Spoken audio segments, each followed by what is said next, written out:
But I mean, how many have you killed, Mr. President, Yan in nga, these situations? 3 or 4, something like that. 3 or 4 incidents. And in these 3 or 4 incidents, Mr. President, were they all caught in flagrante delicto? Yeah, Meaning they well, were in commission of the crime? I would never kill an innocent. Hindi ako gago magbaril ng tao. Sabi mo nakatali, yung extrajudicial killing niya, sabi mo na nakapusas tapos barilin. Hindi ka lalaki niya. Thank you for the clarification. That's not a job of... Huwag na lang yung sabihin nung tanggalin mo na lang yung mayor tapat yung pagkapulis mo. Hindi, that's not the job of pagkalalaki ka, hindi mo gawin yan. So, Mr. Chair, they were caught in flagrante delicto, meaning in the commission of the crime, at you would say na in all these cases, nanlaban po sila, yung 3 or 4. Bumunot po sila ng baril. Yes. Sa Dumoy. Mr. President, in these 3 or 4 cases of... Ang problema lang yan is actually, 6 ba yun ang namatay? 4 lang ang baril. So, ibig sabihin, hindi lahat nakahawak. But the problem is when there is shootout, ang bala naman hindi talaga namimili. So if you are concentrated on one space, tapos nagputok ka na, mabuti sana kung isang bagbang, kung armalighted,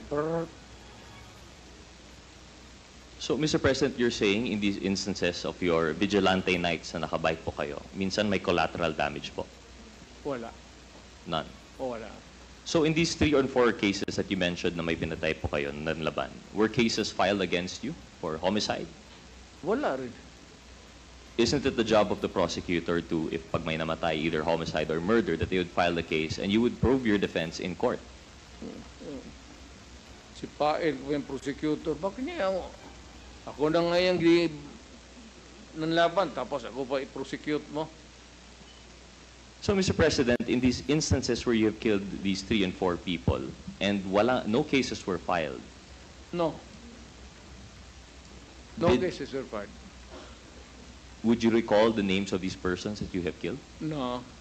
You know, why would I, why would, it's a silly question. Bakit ko alamin kung si punerary ang bahala na sila establish ng identity? And the police, not me. Mr. Chair, just a manifestation. It is deeply disturbing to know that there's a confession of killing here in which the prosecutor did not investigate. There were no cases were filed, not even before the DOJ. I believe this is something that should be brought up to the attention of the DOJ and should be studied at a further time. Thank you, Mr. Chair. I'm waiting for that time. I'd be happy. I would be happy to answer any and all. Walang problema yan. Thank you for that. Mr. President, you also mentioned earlier kay Chairman Dan, and I think to other congressmen, that marami na po kayong police na pinatay. And I would assume that this is in reference to certain malicious or yung mga ninja cops. Would you have a number kung ilan po ito? Without hyperbole, Mr. President, ilan po ang police ang pinatay po ninyo? Hindi ako lang. Hindi lang ako. Yung police, in a raid, something like that. Shootout. In a raid, in a shootout. Hindi yung sabihin mo na confrontation personal na one-on-one. Mr. President, what was your participation in the raid or shootout? As a mayor, you were there for the police operation? Yes. And this is a one-time thing po ba, Mr. President? Or it has happened multiple times? What? Maraming beses na po ba ito nangyari? Hindi. So it was only one raid in which maraming police ang pinatay? Would you have a date in mind, or is there a name for this incident that there would be, that you could recall, Mr. President? About what? About that raid in which may marami po kayong pinatay na police? Hindi police ang pinatay ko. may ano tayo dito. Tayo nagkaintindihan. Miscommunication. Okay, Mr. President. Well, I'll just proceed in another question. Hindi ako nagpapatay ng pulis ko. Okay. I would never do that. Well, sa bagay, may mga pulis na into kidnapping. Perhaps yun po yun, Mr. President, because I remember the context of the conversation was mga police na scallywag or yung mga ninja cops, and you mentioned that you would not tolerate the same. Yes. So in which case, Mr. President, how many of those have you killed? I would assume the 3 to 4 that you mentioned earlier in your vigilante nights were just regular criminals, and iba naman po ang iyong tally for mga police na mga scallywag. Matanong man ninyo sa Davao, mga 2 or 3 2 or 3. involved in kidnapping. Kidnapping po ito. And these did not... Paghawak ng pera, Mr. President, lalo na paghawak ng pera, patapos i-rape pa yung mga babae. Talagang wala ka ng pag-asa. Huwag na tayong magsabi extrajudicial. O pagkatapos ka magnakaw, hawak mo ang pera, i-rape mo ang mga babae. Pag nandyan ako sa huwag na natin pag-usapan yung extrajudicial killing. Patayan talaga yan.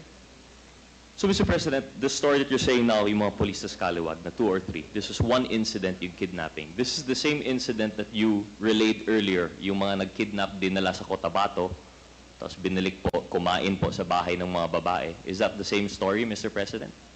No, that's not the one. Oh, it's a different story. There was no police involved. No police involved. So Or that's a if separate they were incident. policemen, and then they never tried to... So, Mr. President, I will ask again. Itong case po nung kidnap and extortion, yung 2 to 3 policemen that you've killed, were any cases filed? Ano po? Were any cases filed po dung 2 to 3 policemen na pinatay po ninyo involved with kidnapping and extortion?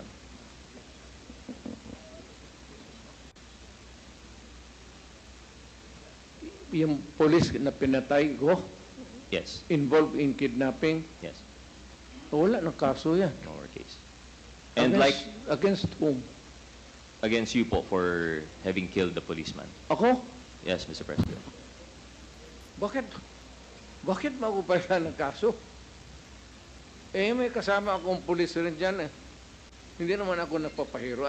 I'm not trying to picture myself as a crusader na... Of course, makasama ko yung mga pulis. Sorry, Mr. President, perhaps mali po yung terminology. Not filing of the case in court, pero any case po yung for investigation Marami. by the DOJ. Also meron po. Marami. So, going back po, just to clarify, yung vigilante killings of 3 to 4 persons, likewise, meron rin pong investigation Meron po po, with the DOJ. Okay, Mr. Chair. That clarifies it po. Automatic yan. May ano talaga. So, filing of the investigation meron. It's the police, but it's the fiscal who will decide. Yes. Ang critical stage na is the fiscal. Yes. Whether or not there is a crime committed, or if there is a crime or an act committed, whether it is legal or illegal. Thank you for the clarification, Mr. If it's President. illegal, wala yan. So, earlier, yung binanggit po natin, 4 versions of your drug matrix. Hindi ko na makuha yung tanong mo. Mr. President, I will rephrase. Yung in the interpellation of Congressman Manuel, there was a talk about the drug matrix or yung narco list po ninyo. And you mentioned that it is the job of the police to vet. You do not vet. However, your office came out with its own drug matrix. So if it did not pass through the police, this underwent no vetting process. Is that a fair statement, Mr. President?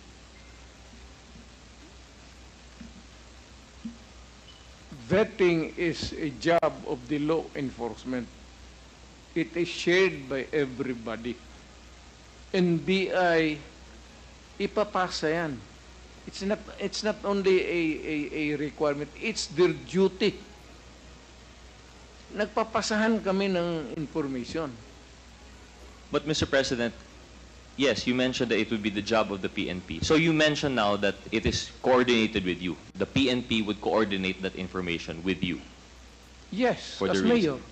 Correct. Mr. President, we're talking about the drug matrix that you released as president, not as mayor. The one that you released upon assumption of your office in 2016. Yes. What?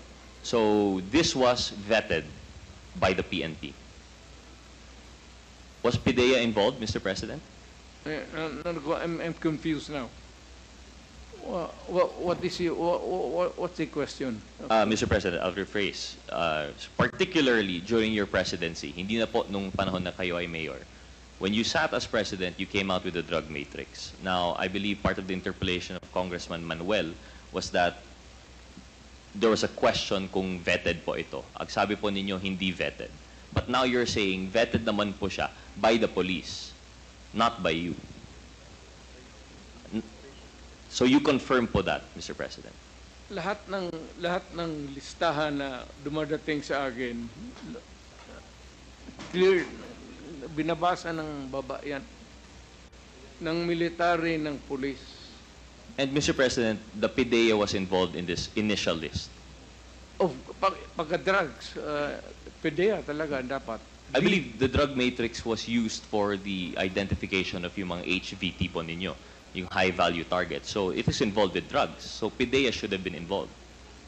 Yes, it's always the PDEA who would be the agency to give us the information.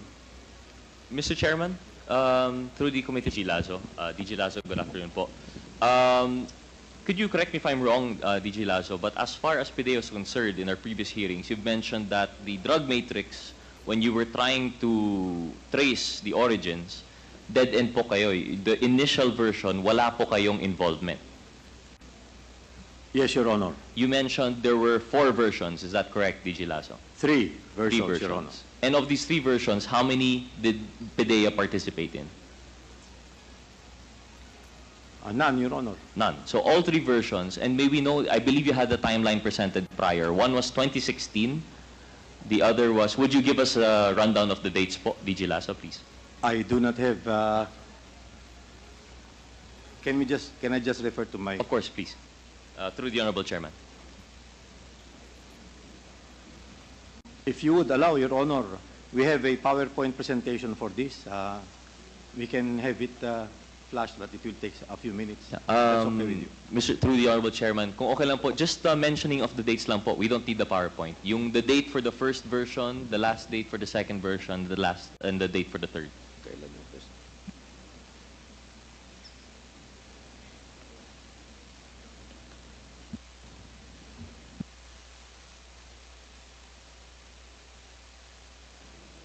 The first list, Your Honor, is December 20 to 21, 2016. The second list came out on September 28, 2017. And the third list, Your Honor, came out on March 22nd, 2018.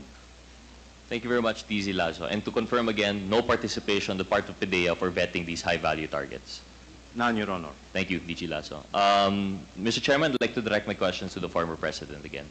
Mr. President, sorry to disturb your eating, but I trust that you heard the testimony of DG Lazo. Ang sabi po niya, hindi po involved yung PIDEA in all 3 versions of the drug matrix that you released. So kung hindi po PIDEA yung nag-vet ng iyong drug matrix, sino po ito? You mentioned earlier, Mr. President, that the PIDEA was involved. Well, usually it is the PDEA. Yan talaga ang lead agency. But kung i-bypass sila ng mga police agencies like the NBI or yung lower echelons down the line to the municipalities, wala naman tayong magawa. It's not a mandatory rule that itong PIDEA is always to be there. Mr. President, I hope you'll forgive my confusion kasi po ang sabi po ninyo kanina, involved po yung PDEA. And now you're saying that it's not necessary, not a hard and fast rule that they're involved. In what particular case are you referring to? The drug matrix that you presented during your presidency, Mr. President. I do not remember. You have to remind me of what that matrix is all about. Well, Mr. President, sige po. Just to If simplify there is na lang. an inconsistency or it is incongruous, you tell me what, because that document might have been there. Matagal na akong hindi na presidente. Mr. President, there's no allegation po of incongruency or any wrong in the drug matrix. We just are particularly interested in the vetting process of this document. We asked earlier kung sino po yung nag-vet. You mentioned it was an amalgamation of various agencies. PDEA just now said and affirmed that they were not involved. So I'll just make it simple, Mr. President. I'd like to ask, who prepared your drug matrix? In what particular case? The drug matrix, Mr. President. No. Case to case yan eh. In what particular case? Apologies, Mr. President. I don't understand what you mean particular case. When you sat, you assumed you presented to the media a drug matrix which held all of the HVTs that you had. Correct, but sabi ko, what particular case? You cannot make a general statement and ask me a general answer. I think we're only referring to that one drug matrix, Mr. President. I do not remember of any one matrix. There were so many matrix in my time as president. Different variations at different times. The what? Different matrices at different times. But I thought this was one continuing list, Mr. President. That nagdadagdag, nagbabawas. Is that not the case, Mr. President? Yung inyong drug matrix? You would have different matrices? Is that what you are telling us now? Depende sa agency yung lumapit sa akin. It could be the CIS, it could be the NBI. Lahat ng law enforcement, it could be the Customs Police, kung may matrix sila, it's not one or two or three, it's aplenty. So at the time of your presidency, you were presenting different matrices from different agencies. You Yes. did not have one master matrix. Yeah. Did you not use one master matrix for the PNP? There are so many law enforcement agencies. Of course, yung PDEA is the lead agency, but they don't have a monopoly of making an arrest or an operation to go after the criminals. Ganon rin ang CIS or walang specific standard. Mr. President, Kung sino lang makauna sa kanila. Mr. President, if there are multiple matrices, how did you decide which one to read before your press cons? If I understand correctly, there should at least be one master list of the matrices. In fact, I remember one press con in which you mentioned the Talk slower Mayor Mabilo. because I cannot understand you. Oh, sorry. Frankly, you're a lawyer? Yes, Mr. President. I will talk slower. Panyero, you talk slower. Okay. Maybe maganda ka ang English mo, pero fortunately, hindi naiintindihan. Thank you, Mr. President. I will slow down. So, Mr. President is not vetted. It is their fault. However, the PDEA has now confirmed again what they have previously and consistently said, that the drug list never passed through their hands. So, it begs the question, saan po galing yung master list ng former president po natin? Yet, he does not recall and he would not answer which lead agency was involved with the preparation and the vetting. So I think this is another point that we would have to discover later on through other resource persons for the Quad. And I will no longer belabor that point. Mr. Chair, I'd like to move to my next question, given my limited time. Mr. Chair, itong PDEA na ito, bago to. Hindi yan ang PDEA ko. That is correct, Mr. President. This PDEA that was recently appointed Yes. after the former Director General Wilkins Villanueva. Okay. Bago to, so, Sir.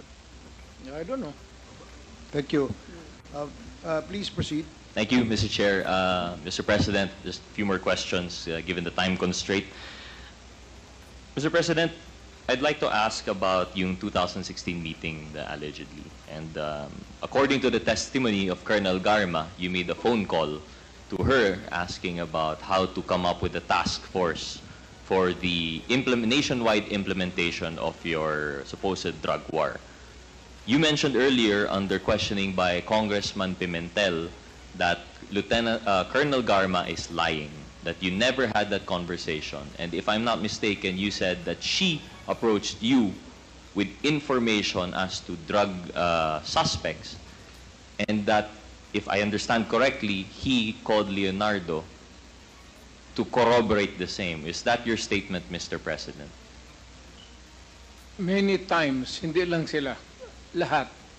Pero as to the statement of forming a unit, you cannot do that because that would be a violation of policy and law. Regulation. It is only the police, national police, who can create units and whatever units that they want. Ang mayor walang pakialam talaga. It's out of yung makautos lang siya to do something. But he can supervise the activities of the police by, requesting the assignment of people here and there. But you do not have the mayors now, the executives have no longer the control of the police. Mr. President, just a clarification. This alleged meeting in 2016 was in preparation for the nationwide rollout of your drug war. You were no longer mayor, presidente na po kayo. And at this time, I believe that the PNP would be answerable to you. So it would definitely be within your powers to order the Chief PNP to create a special unit in the same way that the Chief PNP was answerable to you when you had him implement Oplan Double Barrel.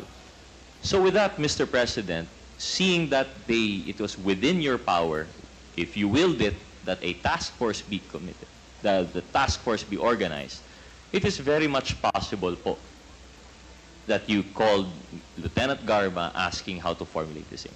I'm sorry, Mr. President, I just don't agree that you were powerless to create this task force. As far as this representation is concerned, it is well within your power. So with that, Mr.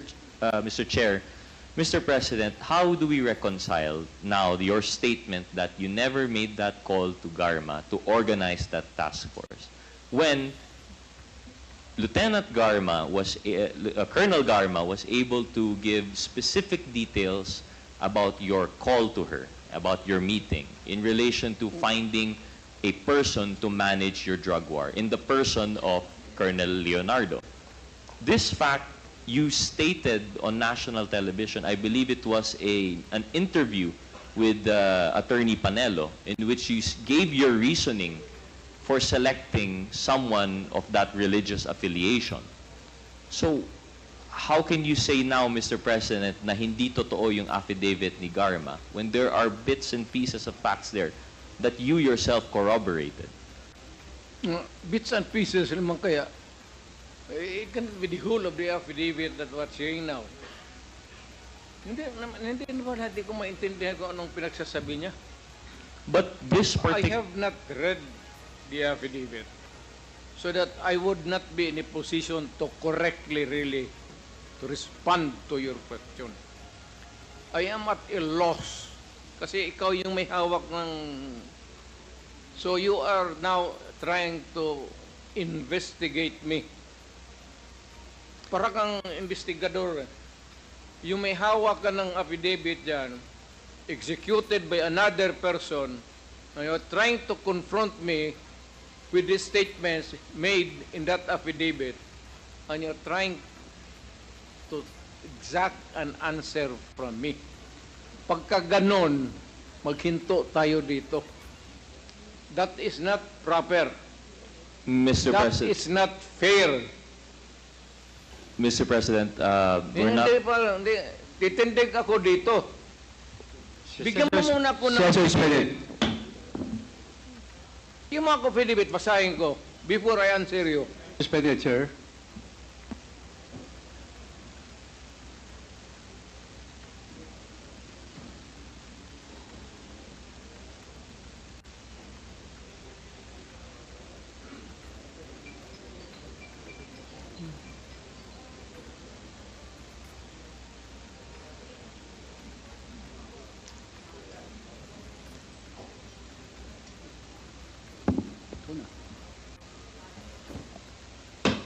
Hearing resume. Go ahead, Thank you, Mr. Chairman. Congressman Raj. Mr. President, I will rephrase.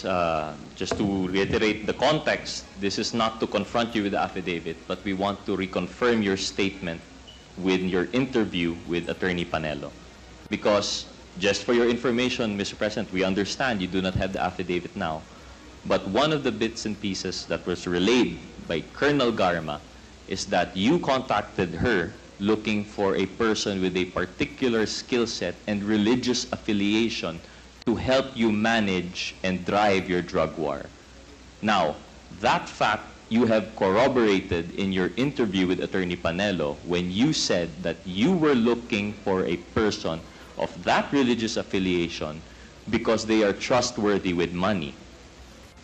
So I am now asking, Mr. President, with your corroboration in that interview, does that not jive with what Colonel Garma is saying? It does not jive because I was looking for a particular person.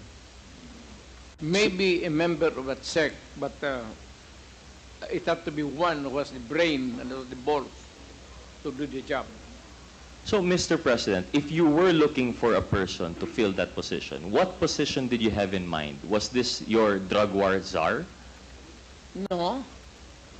Ang may drug enforcement unit tayo sa gobyerno.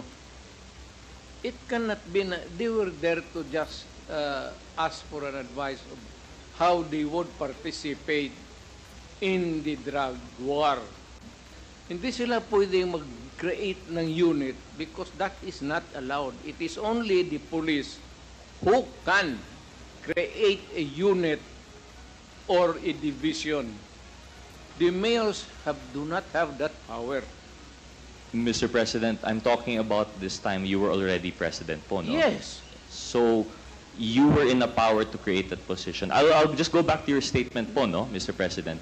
You said you were looking for someone with the smarts and the balls, sorry for the language, you were looking for someone of that capacity. Now, according to Colonel Garma, you were looking for that person to manage your drug war. But you are saying now that it is not to manage your drug war because you couldn't create that position. It's a statement. Do not bind me with your statement. No, I'm now asking, Mr. President, about your statement. Why were you looking for someone with the brains and the capacity? Ano po yung job na, ano po yung trabaho na ibibigay mo po sana sa taong iyon? Because drug money is Alam mo, that is why we are not succeeding because drug money is supporting the syndicate. Madali ang pera. Nagpibigay ng pera yan. Huwag na tayo magbulahan dito. Kaya tayo hindi nagsasucceed kasi ang money, madali ibenta sa mga bata. And, you know, they bribe. Hindi tayo magulihan na tayo kung sino ang guilty o kung sino ano. Dito na tayo sa totoo. Huwag na tayo maglayo dyan sa totoo.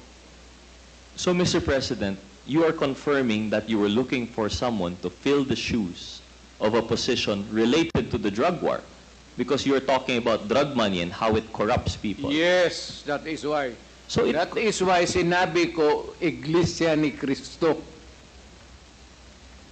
So, tama Kasi po. ang Iglesia ni Cristo, normally, hindi mo talaga makorap. Hindi natatanggap ng pera, alam ko kasi mayor ako. You cannot easily corrupt a member of a Iglesia ni Cristo who is a policeman or soldier. Yan, that is the explanation. Thank you for the clarification, Mr. Yes, President. sir. Mr. President, so in that case, tama po yung sinasabi ni Colonel Garma, in which you were looking for a person of that sect with those qualities to man your drug war. It's correct. It's not man. To manage or... It's not man because it's man, it's meaning in command. Dalawang tao lang yung pinag-isipan mo. There is a drug unit in every department. Ano command? They were there for an special operation. Gusto nila, they were proposing something because na may nalaman sila pumapasok dyan na droga dyan sa pier na yan. It is not a creating a command because you cannot do that. It belongs to the police hierarchy, if you may.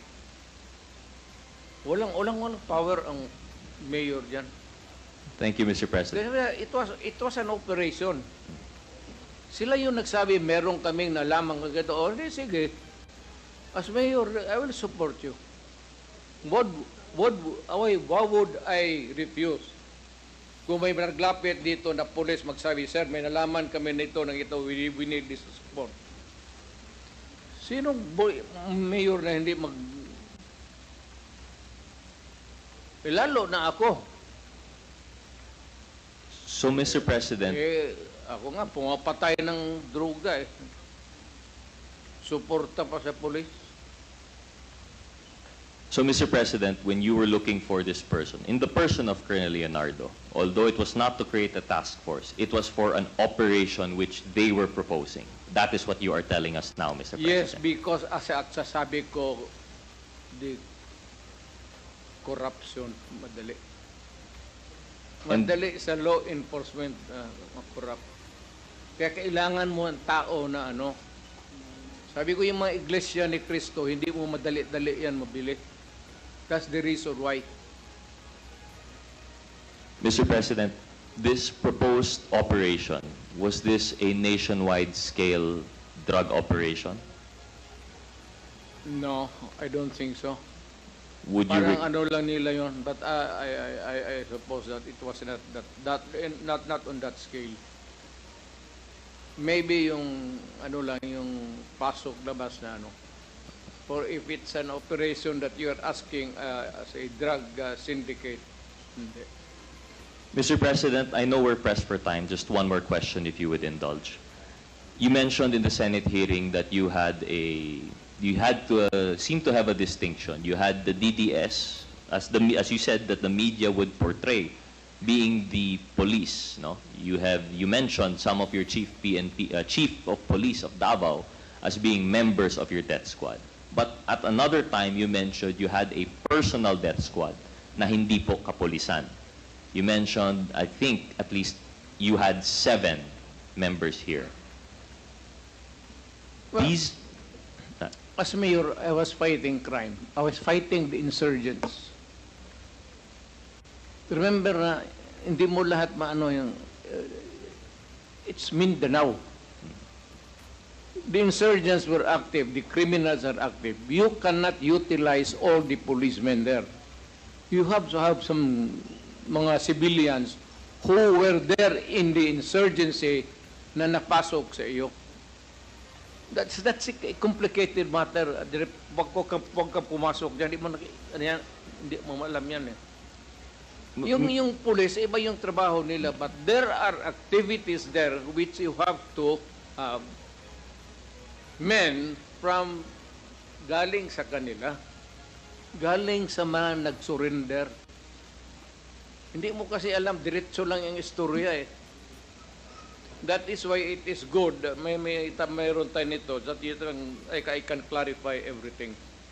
Once and for all, wala man akong tinago. Why would I form for what? And I agree, Mr. President. We're here to clarify all of these Yes, facts. I was responding to your question because, pardon me, it borders to sometimes, I will not use the word, sometimes a conclusion that borders into Well, Mr. mayor ako, presidente ako, ganun ako gagago? You think? Mr. President, my next question in relation to that was just the predicate, the premise po, no? Na you had a personal DDS. Gago ako? No, Mr. President, the question supposed to follow was that, could you name those 7 people? Kung pwede niyo po ipangalan yung 7 members ng DDS na yan po. Members ng DDS? Your personal civilian DDS, which you mentioned is apparently counter-insurgency force. Apparently, you know, even if they exist, why would I tell you the names now to you? Ang tingin mo sa akin, stupido? Mr. President, because we're in an investigation in aid of legislation, and we're ruling out that if they are in Mag-legislate relation kayo. to the drug war. Huwag mo akong isali dyan because I would be putting the people in danger. Yung inyong legislation, mine is law and order. We are far apart in our discussion dito. Biro mo, bigay mo yung pangalan mo, you put the family and the persons in danger. Mr. What's President, the proper question? Ganon? Can you please rephrase your question, Congressman Gutierrez? Mr. President, with all due respect, the question of identifying these members was to really look into the purpose because we're trying to differentiate now those that are within the bounds of law and those that are without in relation to the drug war. I'm sure that it within the bounds of the law. And I take full responsibility. Huwag ka na maghanap ng iba. Ano yung 7-7 mo, dito ka na lang tutok sa akin. Ilan ko pang beses sabihin sa inyo, I take full responsibility. If you think that it is illegal or wrong, go ahead and file the case. I would be happy. Thank Bakit you, pa tayo dito mag-drama dyan? Thank you, Mr. President. I had a Thank few you. more questions, but given the time constraint, I will yield to other interpellators. Maraming salamat po, President. Mr. Let's have a President. cup Thank of you. coffee and I will tell you everything. Thank you.